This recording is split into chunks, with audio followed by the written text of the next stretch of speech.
Bonjour et bienvenue dans la météo du Bitcoin. Aujourd'hui, mercredi 11 septembre 2019, le Bitcoin a décidé de bouger légèrement, en tout cas dans la nuit, hein, j'ai l'impression. C'est ce matin, j'ai vu les alertes. Plutôt vers le bas, hein. Donc confirmation de ce M. Vous savez que le M murder, hein, le marché qui nous sourit, euh, ce, ce marché qui nous sourit, qui nous dit je vais vous prendre votre argent. Donc ok, d'accord. En délit qui plus est, alors attention, je vais remettre un petit peu les chandelles. Je veux juste voir si avec ce M, on a une divergence confirmée quelque part, histoire de se dire que l'impulsion sera violente. Non, en fait. Ah, si, tout à fait. En RSI, on a une petite divergence. On considère ici les plus hauts sommets, alors qu'ici, on a des plus bas sommets. Ok. Le RSI qui vient de passer sous les 50, hein, donc dans la zone bearish. Hein, globalement, le sentiment est plutôt négatif. Enfin, le sentiment. Oui. En tout cas, la tendance est plutôt négative. Le sentiment, on n'en sait rien. C'est le moment d'aller y jeter un œil tant que j'y pense. Je pense pas qu'on soit dans des peurs extrêmes, on doit être en peur et ça bouge pas trop, oui, tout à fait. Je pense pas qu'il y ait eu des mouvements suffisamment extrêmes pour se dire que la peur est vraiment au rendez-vous. Les gens, bon, disons, on n'a pas tiré vraiment sur la languette du flambi, quoi, hein. Ça n'a pas démoulé, hein. Bon, maintenant, soyons réalistes. On a un M en délit. Et pour pouvoir l'inverser, alors que le biais institutionnel vient de passer bear, regardez-moi cette mèche, ça a monté, mais ça a été rejeté. Donc il y a toujours encore une zone de combat. On est dans la zone des têtus, hein. Cette zone où beaucoup pensent que bon, 10 000, c'est la super opportunité. Bon, je vous cache pas que la super opportunité, c'était 3 000 et quelques. Mais bon, après une belle montée comme ça, on peut trouver des retardataires dans le train qui cherchent à acheter sous les 10 000. Je ne vous cache pas quand même que la pression se fait plus grande dans la direction des supports long terme. Ici, hein, vous voyez, hein, ce triangle descendant. Alors, il est là. La caractéristique généralement d'un triangle descendant, c'est la continuation d'un mouvement baissier. Hein. Clac. Et ensuite, on continue vers le bas. Ce n'est pas le cas ici.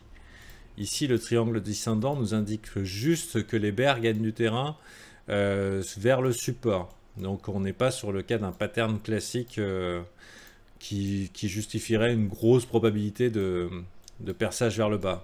Même si bon, la réalité est que pour l'instant, les boules perdent du terrain. Et les gens n'arrivent pas en masse pour acheter du Bitcoin. En tout cas, jusqu'à preuve du contraire. Hier, on a eu les actions qui nous ont fait un all-time high, hein, le Nasdaq, tandis que Gold et Bitcoin commencent à montrer une forme de corrélation et du coup, les assets de peur, les assets valeur refuge ont pris cher, sont en train de prendre cher au bénéfice des actions. La bonne nouvelle, c'est cette réjection quasiment immédiate, puisque j'ai vu tous les index hier partir vraiment en mode super bull. La bonne nouvelle, c'est cette réjection un petit peu. Oh, dis donc, au niveau des futurs, ça nous a pas fait la même qu'au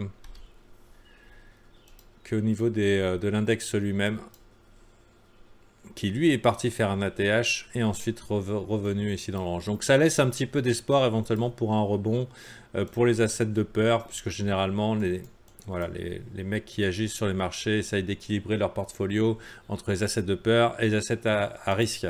Assets à risque étant normalement les actions, et assets de peur, on peut considérer malgré parfois une ressemblance, enfin une corrélation qui semble être un coup avec les métaux et un coup avec les actions. Le Bitcoin, a priori, en ce moment, est vu comme une valeur refuge. C'est un petit peu ce qui me paraît être le sentiment général. Donc, rien n'est joué. Rien n'est joué ici. Bon, je vous cache pas qu'avant de nous positionner acheteur, on va attendre au moins en 4 heures la formation d'un petit W. Aucune raison d'être le premier au tournant. On a rebondi sur notre 0,618, hein, le FIB qui va bien et qui généralement est une bonne opportunité d'achat. mais qui ne suffit pas. Alors le trade était bon à prendre, le rebond était bien là, mais on attend quand même dans cette zone de location. Nous on veut 3 raisons pour un trade. Cette location, donc la zone de rechargement de longue avec le W qui va bien s'il se présente et si possible une divergence. La bonne nouvelle c'est que la divergence est déjà là. Elle est déjà là, elle est déjà confirmée, donc là on pourrait attendre une double divergence. Et si possible un MACD qui repasse en positif. Donc voilà, pour l'instant pas d'urgence. Le trade probable est de vendre les rebonds. Hein. En tout cas, si vous faites du day trading, comme ça a été le cas ici, bien sûr, bon, il y a beaucoup qui aiment bien acheter les bottoms, etc., etc. Ce qu'il y a, c'est qu'au moment où l'argent re-rentre, il va re-rentrer dans la direction de la tendance. Et la tendance, elle est baissière. On est sous les MA 13, les EMA institutionnels, EMA 9, EMA 18, qui sont celles qu'on préfère. Hein, il y en a d'autres. Indique toujours une tendance haussière et enfin baissière et on continue de faire des plus bas sommets, plus bas creux, plus bas sommets, plus bas creux, jusqu'à cette zone de résistance dans laquelle on va pénétrer sous peu. Donc il va être bientôt un petit peu tard pour passer short, surtout que ça fait longtemps que j'ai l'impression que la majorité est short. Hein. Donc attention aux petits squeeze, hein, ces gros mouvements dégueulasses dans la direction opposée.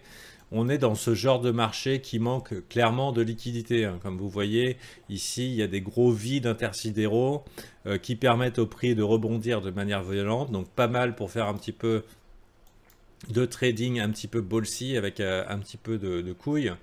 Il peut y avoir des mouvements, mais si vous allez contre tendance, pensez à prendre vos profits rapidement. Donc pour l'instant, en tout cas, en 4 heures et en daily, on est clairement en tendance baissière. Après, on est mercredi, la kill zone de Londres arrive. Est-ce qu'il y a, je sais pas, une news, quelque chose qui nous ferait dire que tout cela va s'inverser à la hausse? Donald Trump qui adopte le Bitcoin en réserve fédérale. Bon, je sais pas, hein. On peut toujours rêver. Mais généralement, ces bonnes nouvelles arrivent quand la majorité est baissière. Pour moi, j'attends toujours un petit peu plus bas et j'ai vraiment l'impression qu'il nous manque un petit peu ce tirage de languette flambie. Allez, un petit drop quoi, bordel. Hein, pour ensuite nettoyer les zones de liquidité. Zone de liquidité qu'on va attendre jusque 9125. Hein, il y en a beaucoup qui attendent vraiment de se faire nettoyer par là. Donc pourquoi pas. Et ensuite, hein, la remontada qui est toujours possible dans cette zone de rechargement de short. Et il y a beaucoup de professionnels qui ne bougeront pas le petit doigt tant qu'on ne sera pas revenu ici. Donc bon, même si on venait à la baisse, personnellement, je ne pense pas qu'on soit dans une grosse zone de panique. Tandis que la plupart des acteurs, et je fais référence aux acteurs y compris débutants, attendent bien sagement sur le côté pour faire leurs achats. Alors, est-ce qu'ils vont courir après à la hausse ou est-ce qu'ils vont attendre que ça aille plus bas pour finalement leur échapper? Généralement, en tout cas, la majorité ne fait pas les bons choix. Hein.